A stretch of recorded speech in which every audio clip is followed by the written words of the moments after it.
Welcome to USA Global TV and Radio, where our mission is to provide education, entertainment, hope, and inspiration.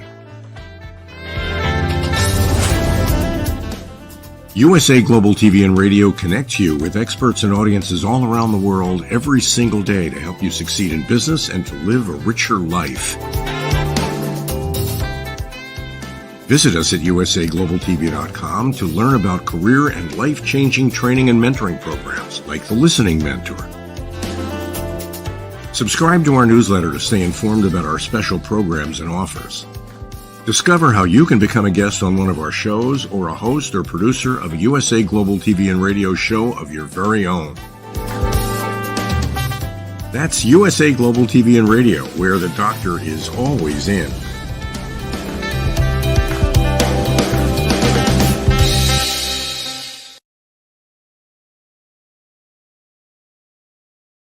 Hello, everyone, and welcome to USA Global TV and Radio. I'm Dr. JACALYN KERBECK, and our show today is Your Story, Your Grief, Your Journey, Episode 2.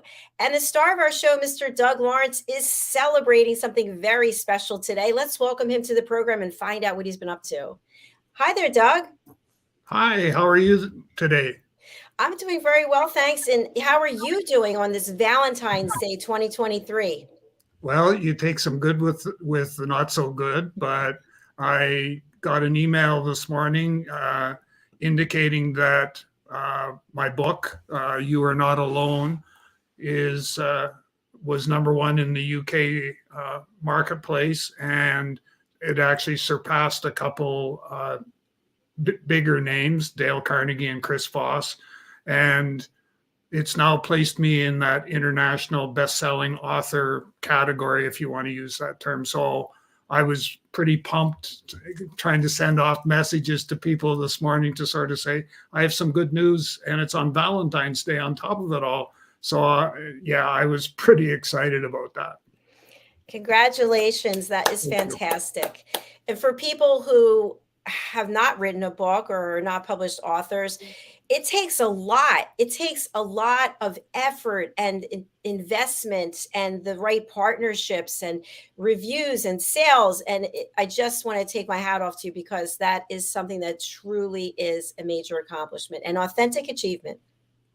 It certainly is, and I've been truly blessed that I've had people kind of walking beside me all the way on this journey. And I think of my graphic artist that designed the book cover, and I'm still a firm believer that that's what attracted people to buy the book, was the cover itself. And so I'm going to use him for the next book as well. But you're absolutely right in that it is a team effort to be able to pull this all together with kind of everybody rowing in the same direction. And like I said, I've been truly blessed that I've had those people in my corner, and we've all been rowing in the same direction. And now we sort of get to sample the fruits of our labor.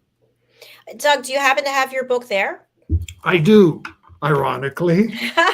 Would you show it to our audience, please? Okay. Part of it is we can't see because of the green screen. Yeah. And this is available over on Amazon, right? Yes, it is. Amazon.com and .ca. Fantastic. Well, once again, wishing you continued success and congratulations. Yes, thank you. Thank you. You're welcome. We were talking a little bit backstage about the fact that this is a holiday. Okay, I actually forgot that it was a holiday today. I didn't say anything in the other shows. But, when you're alone, as I am, or when you've lost someone dear as you have, it's kind of puts it in a whole different perspective. And I know you were sharing with me that you were a big advocate of Valentine's Day. I always loved Valentine's Day and getting the roses and getting the special gift for someone and going out to dinner and having that romantic time. And then all of a sudden it's just gone. And it's been years now. And it's kind of, my heart's still open. It's still open and full of love, and wishing you love and wishing everyone out there. But it is different. So tell us how it is that you're dealing with this, since you lost your wife. You shared that last week, and now you find a romantic holiday like this and you're by yourself.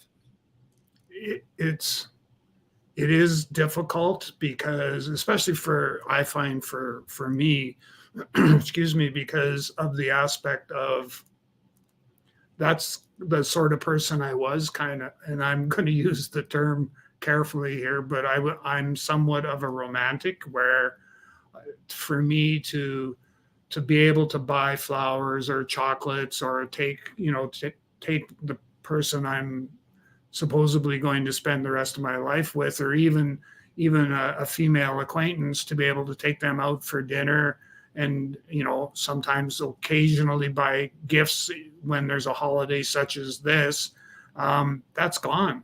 And I, other than a few text messages of acknowledging the day back and forth between some what I'll call close friends, that's Valentine's Day for me. And there's always going to be, certainly as I see the future, there's always going to be that void that I don't know that I'll be able to fill it. And where Valentine's Day used to be a special day for me because I got to share my love, is probably a good way to describe it. I got to share my love with somebody else.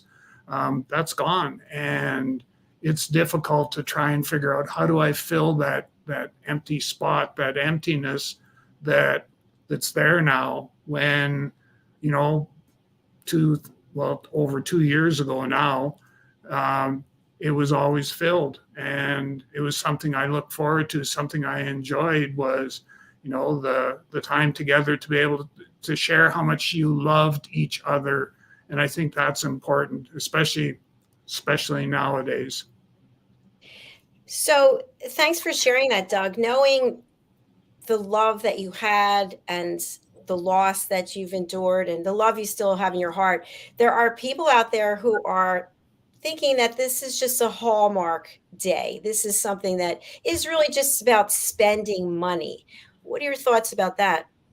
Well, and it's interesting you should bring that up, because this morning I have a bouquet of flowers sitting on my hearth on my fireplace, and they were as a result of two very dear friends who, back on the 2-year anniversary of Deborah's passing, they were the only people that actually had purchased flowers and had them delivered here to the house for me. And I found that to be actually very, very touching and very sweet, is probably the only word that comes to mind. But, and I don't see that when we fast forward to, to now, and I'm not seeing where there's anything that compares to that. But it's interesting, to get back to where I wanted to go, was the aspect of, the buying flowers. And this morning I thought, I thought of my old flower shop that I used to go to all the time. And I was thinking this morning, they used to know me by name. And they used to, if I'd call and say, okay, I need an arrangement, they would say the usual, or do you want to change it up a little bit? But I was that much of a predictable person, because they knew that flowers were always done on birthdays, and flowers were always done on Valentine's Day. And I would even have them delivered to Deborah's workplace, because, that was what I did. And, but you're absolutely right. The perception is there that this is, it's a Hallmark sort of thing. But I got crafty this year. I sent out e-cards to, I think, 3 different people they're very close, very, very close friends. And instead of going out and actually buying a card, and I think that's just as good, as, as long as they're people that know how to get into the e-card, which I've been lucky so far that all 3 did. So, but I didn't have to go and spend the $7 or $8. I could just use my my membership with the e-card, and away we go. Yeah, I'm laughing because if we think about it, $7 or $8 for a card, it's incredible how much they've increased in price, isn't it? It is. I had to buy a card. Well, not had to. I wanted to buy a card for a young couple that just got married, and I didn't attend the wedding. It was a destination wedding, but I didn't attend. But I want to make sure that when they come back, that I've got a card and a little something for them to be able to do that. And I did. I looked at the card, and it was $7, and I went, "Oh my goodness!" Do you subtract that from the gift? No, no. But I never thought of that. It is truly amazing. And I love what you shared about the flowers because, sometimes people might think you take it for granted, but you really don't. At least I know when I used to get flowers, I just loved it. And I think, and I wasn't even aware of this, there's different, let's say roses, for example. There are some roses that are more expensive, but they actually bloom longer than other roses. Some roses you buy, like you see somebody on the street selling them, and you get them home and they're like half dead as it is. But good quality roses will last. And I just think it's a reflection of the love that you have. And it doesn't have to be an intimate love. I was just reading over the weekend, I forget where I read it, about a whole group of people who are committed to being celibate. And they have dates, but you know that there's nothing happening because it's already decided up front. So there are different ways to show love and to be in love. It doesn't just have to be that passionate love.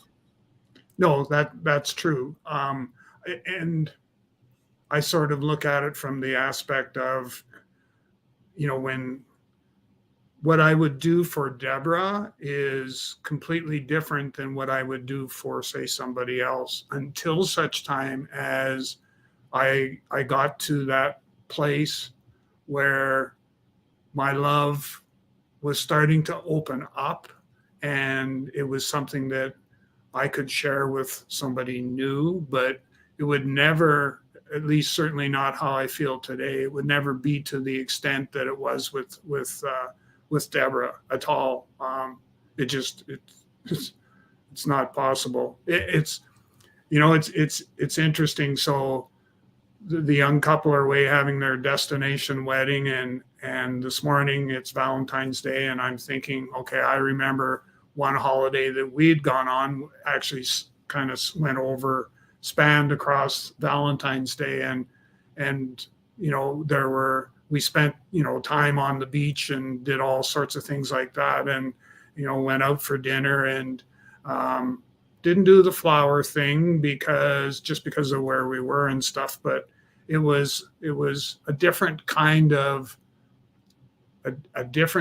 demonstration of the love we had for each other, and we did it while we were away, as to that extent. But I found that so interesting that I was compelled, or I was drawn to the cupboard where all the photo albums are, and I had this one photo album that was one of those trips in Mexico that we had gone to, and it brought back all kinds of memories, almost to the extent of saying, okay, why did you go down this path? Because you don't want any more emotion already jammed into a day that is already packed with emotions as a result of it being Valentine's Day. Yeah, that's so true. I think that's a great point that we should just speak about for a little bit longer, because sometimes we take ourselves down a path because we want to feel the pain. Because maybe if we feel the pain, we'll get rid of it.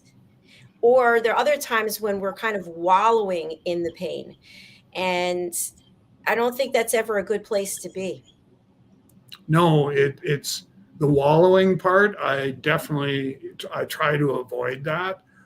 I like what you're saying about, sometimes the pain is something that we need to experience, and part of that is, I think that can become part of your coping mechanism, but maybe not so much coping as it is part of that healing process where, if I have all this pain that's inside me, the one thing that I always tell people is that what you need to be comfortable doing, and you need to find a safe place to do this, but is, excuse me, is the aspect of I need to be able to talk openly about that and allow those emotions and those feelings to come out, and so that I can sort of go, okay, I've never felt that way before.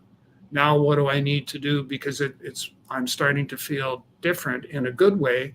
So then how do I channel all of that into something that I can use longer term to deal with future episodes, for lack of a better choice, future episodes of that same pain. Yeah, that's a great point. And Doug, I'm wondering, I've been single for a long time and you were married for a long time. I don't think I would ever get married again. I don't think so. And I'm just wondering, when you think about how long you were married and how much love you had, are you interested? And you can't replace it, obviously, you were just sharing that. But are you interested in building a home again with someone else at some point? Or are you exploring this single life and finding some kind of joy in it? I am open to creating something new with somebody else. So yes, I definitely am, and part of that is the aspect of is it okay for me to feel that way or think that way? And I know from some of the conversations that I've had with Deborah, and even some of the conversations that we had before she actually passed, was that we were okay when the time was right. We were okay with, and I don't want to say moving on because that means that you've kind of closed the door, but exploring other relationships. Thank you so much for that transparency and that honesty. I think that's beautiful that you had those conversations so you don't have to struggle possibly with guilt or concern about, what would she be thinking or how would she have felt about this. So when you think also our show is your story, your grief, you're really on your journey, and your journey, it sounds like, will include someone else. Could include, I think it, yeah, I know from our conversations that Deborah has said that she didn't want to see me living alone, that it was not, that, and as a result of that, she was okay with, with when the timing was right and it was the right person that, for me to begin that part of my journey. So I think, is that something that's going to happen today? No, probably not. Is that something that could happen tomorrow? Probably not. I'm thinking, it's probably a couple of years out. But here's an interesting thing, and for our listeners and viewers, is the whole aspect of today. I'm kind of the fifth wheel. So society has been built for couples, and so and I think back to my 40 some odd years of marriage. So Deborah and I were a couple, and we interacted with couples, and we, if we went someplace, Mexico, for example, it was always with, other couples. And so I know that I need to be able to get to a place where I can get past that, where I am able to socialize, even though it may not always be couples for the time being, but ultimately where I need to get to, and it is a need where I need to get to, is one where I have somebody else that I'm spending time with. And it's interesting that, so I don't always want to go to social outings or events because I'm going to have to go by myself. And a friend of mine, we ended up having a conversation about that, and we came to an agreement that we would, if some social event came up that I needed somebody to go with me, that they would offer to do so, and conversely I would do the same sort of thing. And so I have that kind of sort of sitting in my back pocket, for lack of a better choice of words, that I know that if something like that were to happen, that I do have a colleague, a friend, a close friend that I could turn to and say, would you be open to, or would you be willing to go to this event? And knowing that that's there, I think that helps me deal to some extent with the grief, not to its full extent, but to some extent. Yeah, thanks for sharing that. That is good to know that there is someone that could to accompany you, to join you. I'm wondering, when you think about living alone, what are some of the things you enjoy about it? Well, I guess one of the main things is that if I feel like I want to do some work, I can go ahead and do some work. Where before, I would, depending on when it was, if Deborah was at home, then I was always wanting to make sure, as best I could, I was always wanting to make sure that I was interacting with her. And when she was still working, pre-COVID, she would come home and she would have things that she wanted to talk about from her day at work. And I wanted to make sure that I was there for her to be able to have that sort of that cleansing, that purging of everything that had taken place. And so I wanted to make sure that I was, there for her. I don't have that I need to do now. So if I've been doing lots of extra things on the weekends, work related, that never happened before. and so, it gives you a different perspective from that particular case. The other part is, we used to do things together. So we'd go grocery shopping. Well, now I do all that by myself, so you kind of make your grocery list, and it's probably not always the healthiest, but it is what it is. I join you in that list, my friend, because I find that my eating is not as healthy as it used to be. But I also find going to the grocery store daunting. I mean, obviously, I live with my mom and I do all the shopping and everything. And I don't like going to the grocery store. It just, I don't know, it doesn't seem to be exciting to me. It's just like a thing you just have to do. Some people love to go shopping. For me, it's a social outing. I actually don't mind going grocery shopping because I get to see people other than, my office, as we'll call it, is the dining room table. And, it gets me out of my office and I get to go and,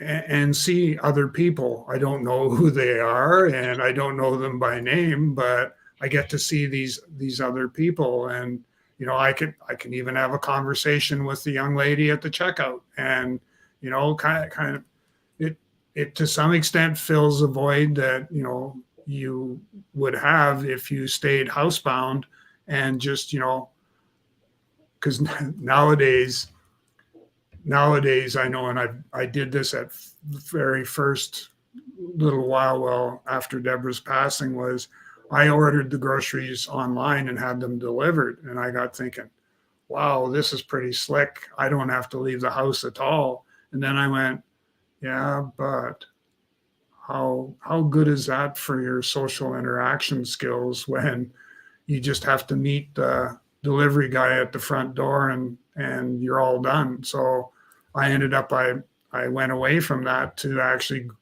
getting in my vehicle and driving to the grocery store. And it's different. It's different. It makes a difference for me, on what my day looks like. If I know, and I do Saturday or Sundays, usually groceries, and I actually look forward to that time on the weekend to be able to just get out of the house.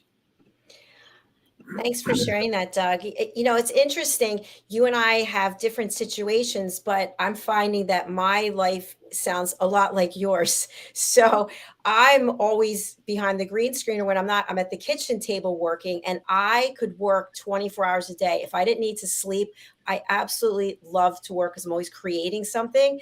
So I like that part about being single, that I can work as much as I want. And I leave the house to work out and go to the grocery store. They're the two things that I do. And otherwise, there's no socialization. We did have my nephew and his girlfriend here, and then we have one of our friends to watch the Super Bowl. But I'm pretty much always on the computer, whether it's in this regard or if it's working. And you have to actually force yourself to get out and interact with people, because when I think about the Bible and I think about the ark and the animals going two by two by two, and there are people who they're adamant about, we are meant to be with someone else.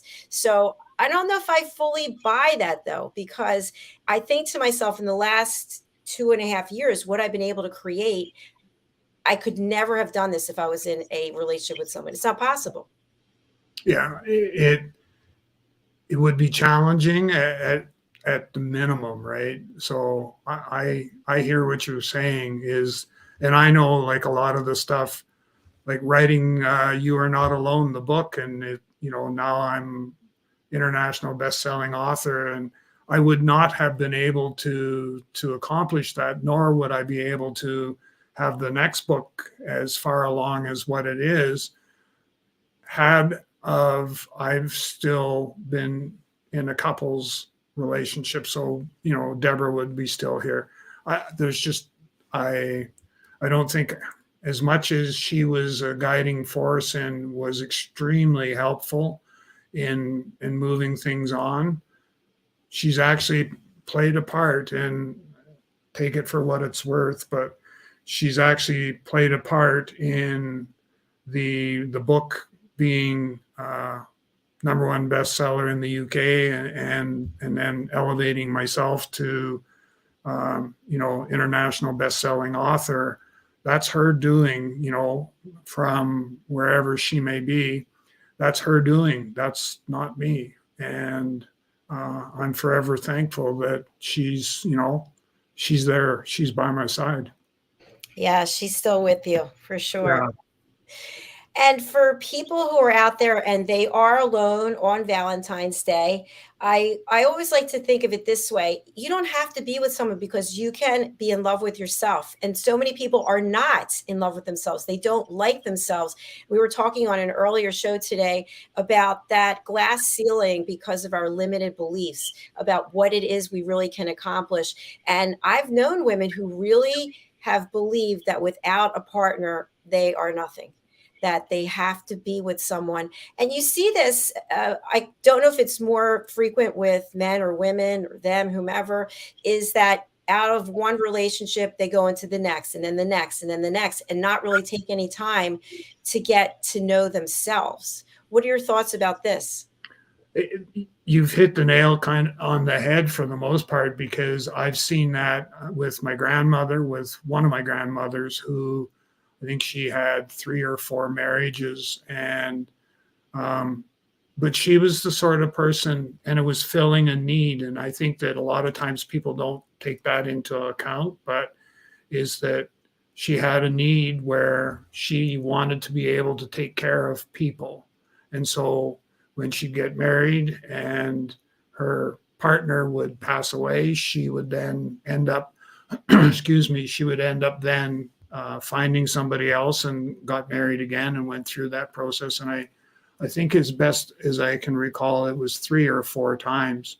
And I know my father he remarried after my mom had passed away, and he needed somebody to take care of him. So he was able to able to find somebody that was ironically almost very close to mom in attributes and stuff like that, that they got married, and then he ended up passing before she did. So it's I do see that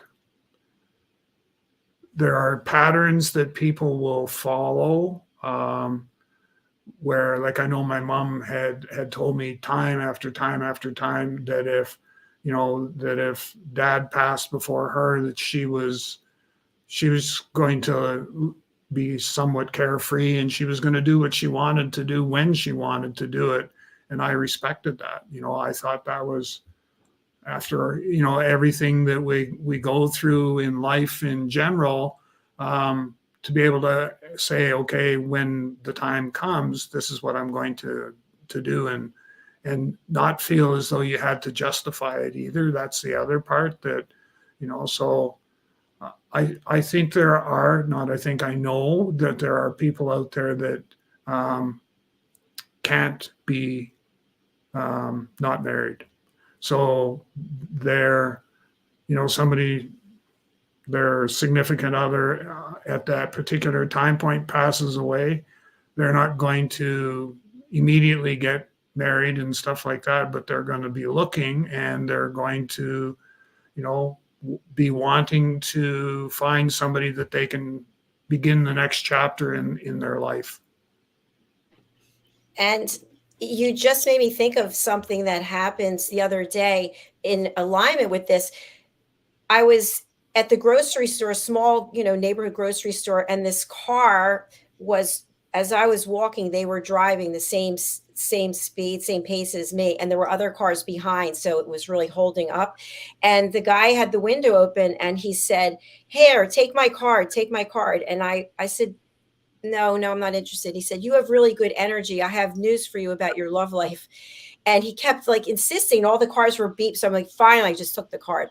And I thought to myself, there are definitely people who would call that guy to find out what he had to say, because they feel, I want to say, that sense of curiosity, which could also be borderline desperation. So this guy is sort of a what's it called? An intuitive about putting people together. So I ripped up the card when I got home, but I thought to myself, he probably goes around just targeting women and thinking that's, out of so many, some are going to call because they are genuinely needing to have a partner. And when I think of the work that you do, Doug, and the work I do, we're both people who are of service. We want to help others. I don't know that marrying someone to be of service is the best way to be of service. What do you think? No, I agree with you, and it's interesting that you bring up the example of the intuitive individual, because the big thing that I do for myself, but I also tell others as well, is that if you want to go to a psychic or a medium or somebody who's intuitive, and they tell you different things that can perhaps happen, you need to be mindful that that is something that they're telling you, and you don't need to tailor your life in order to make sure that that comes true, especially if it's something that you want to have come true. So the big thing is, and it becomes part of your belief structure, I guess. For the best way for me to describe it is that, as an example, I'm okay if I go to say a psychic or a medium or whoever, and they tell me all these different things. I kind of tuck them all away and I move on with my life. But I don't go and say, I need to do this and this because that's what the psychic said. And I want, I like what they said, and I want to make that become a reality. So I have to do these other things. You need not do that. And you just need to let things evolve the way that they're supposed to evolve. And what is it? If it's meant to be, it will be. So true. Great points. Because people will go to a psychic and then they alter their behavior because they desperately want that to happen. And then it might not happen because that's not the way it was supposed to happen. It wasn't supposed to be forced. It was supposed to be the decisions that you make ultimately will lead you to this happening. But yet people don't understand that that's the way it's supposed to be. They're trying to alter the future, if you will. So I'm going to share this, and it's so for me, and I did the same thing with Deborah as I did with my mom. So when my mom passed, I was kind of in a state where I wasn't sure. I had such a strong, deep relationship with my mom that I wanted to make sure that she was okay. I wanted to make sure that if there was another place that she was supposed to go to, that she had actually got there and she was safe and all of that. So I went to a psychic, and long story short, I got my questions answered. So she had definitely gone to a place um, where she was going to be okay. When Deborah passed, I did much the same sort of thing. Was I wanted to make sure that she was okay where she was, um, and so I went to actually a psychic, and then I decided I wanted to go to this one medium who is highly, highly rated here, or where I'm located. And I wanted to not pit one against the other, but it was about 2 years after Deborah's passing. And I just thought, I still, as part of my grieving process, and that's probably a good way for me to describe it, is the psychic part and the medium part were part of my grieving process. I needed to get that closure based on what, based on whatever it is they were going to do or tell me or anything like that. And I'm the sort of person that I go to those sessions with, and I don't volunteer any information. They have to work for it. This is probably the best way to describe it. I make them work for it. And I have my list of questions that I need answered written out, but I don't share those until we're right at the very end. And then I go back and I go, yeah, we answered that, and go through that. But for me, that's part of my healing process, is being able to have that assurance that everybody's where I would like them to be, from being in a place where, it's unconditional love is probably the best way for me to describe it. Well, and thanks for sharing that personal story as well. I really do appreciate it. And I love the fact that you didn't give any information in the beginning. Yeah, not at all. I've done that too, because I've gone to angel card readers and stuff in the past, many, many, many years ago, and I never shared anything at all. When I went in, sat down, and what can we do for you? Well, I'd like to know a little bit about this, and this, and they would do their thing, and I would go, okay, yeah, I could see that. But it was definitely not me saying, so this has happened to me since we've last talked, right? It would be, this has happened to me in the last 2-3 months, and we met such and such, and go through and give up that information. I don't do that at all. It's, I'm here now. You have a format that you go through, so let's get going and let's do that. So for people who are interested in learning more about this, do you think that for the closure that you are able to get for your grief, is this something you would recommend for other people to give a try? I'm going to go out on a limb here, and I'm going to say yes, but I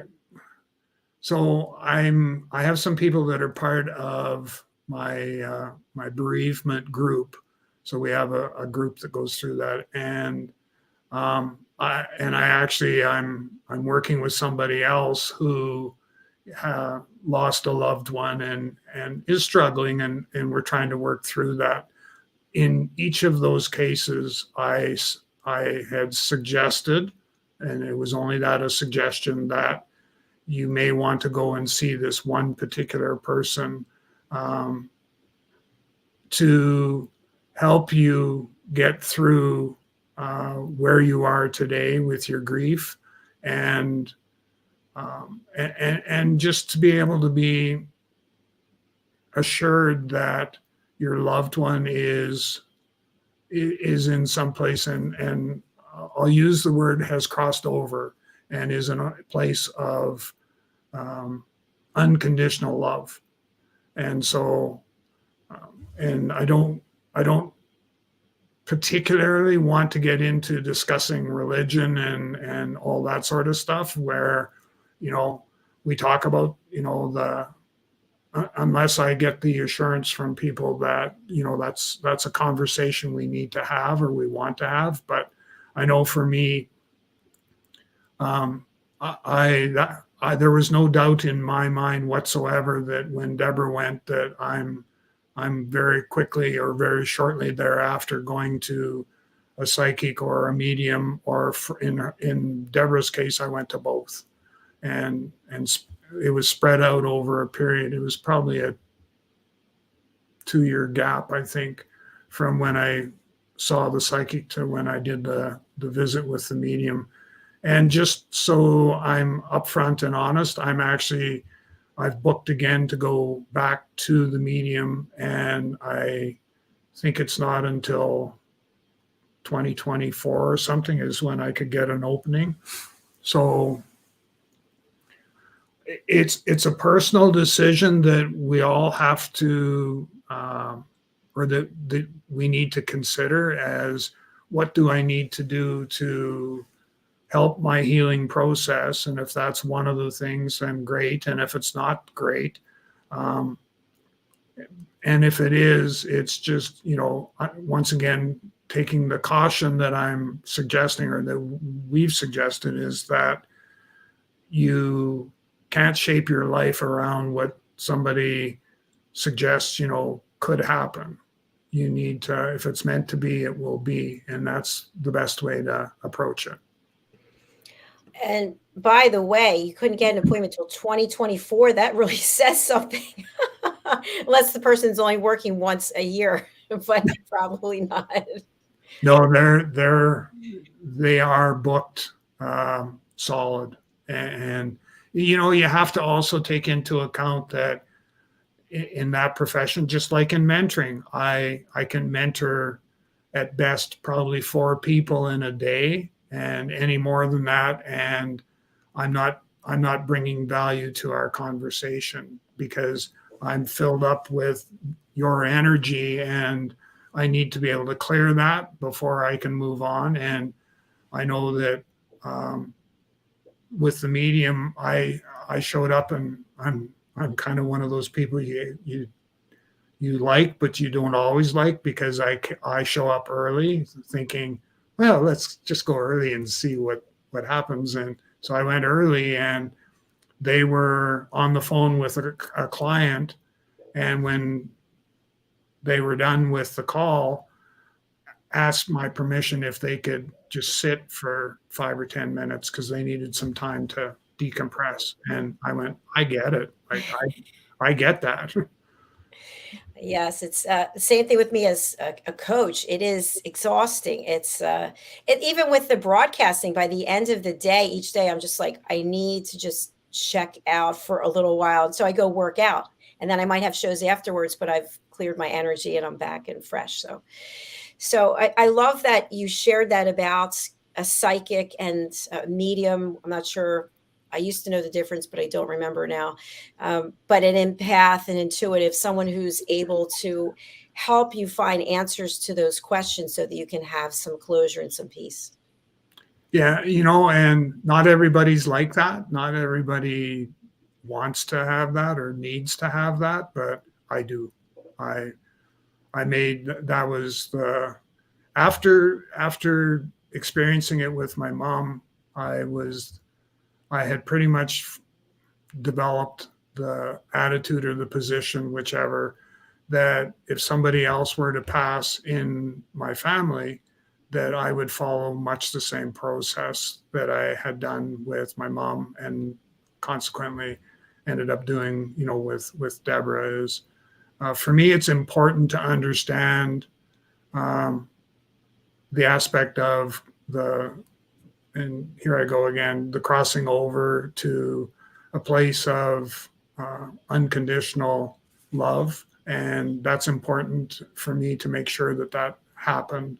And in both mom and in Deborah's case, it did. So I've got the closure that I need. And so now from a grief perspective, knowing that that's all in order, so to speak, at least for now, I can now start to work on some other things all at the same time, trying to help other people go through the grieving process as well. And so that's something, people need to understand, is that if you have found somebody that, you're comfortable with, and whether they be a mentor or a coach or any one of those two, that hang on to them with both hands, because they're people that can work with you to deal with your grief are hard to come by. And so when you find that special person, you need to hang on to them with, like I said, with both hands, and don't let go. That's a great tip. Thank you for sharing that. And I think for a topic for a future show, because we've run out of time for today, I think it's good to explore some of those feelings of guilt that we may have when someone passes, that we didn't do enough, or we weren't there enough, or we didn't say the right thing. And it just sort of goes around and around and around. And I've known people who have really struggled with that, because they just felt like they didn't do right by their loved one, and they never got to say they were sorry, or whatever the case might be. So if you're open to that, I think that would be a great topic to explore. Well, and it allows us to talk about, the aspect of why me. So how come I got missed and they took you instead? And what does that look like? And, you're absolutely right. I think that's an excellent topic for us to explore. Fantastic. Well, Doug, congratulations again. Happy Valentine's Day to you. We are super excited to be offering this show as a place for people to come and share their story, their grief, and their journey. All they have to do is go over to the website. You can access it by two ways: usaglobaltvandradio.com or usaglobaltv.com. Book your session. Scroll down, look for this show, and then just go ahead and register. And we'd love to have you join us here. Doug, last words for you to share for this particular episode for our audience today. My last words are that there's so many different things that you can do in order to help your healing journey. And we talked about a few of those today. So don't close the door, leave the door open so that we can, in fact, explore those things. And you'll be happy that you did. And Doug, for people who would love to work with you and people who are interested in buying your book, how can people reach out? How can they find you? Well, for the book is available on Amazon.com and Amazon.ca. So please feel free to go there to get the book. As far as to be able to get in touch with me, you can get a hold of me through my website, which is www.TalentC, so the word talent, letter C on the end.ca, or you can find me on LinkedIn. My profile is fairly active, and then just direct message me on LinkedIn, and we can get something set up and go from there.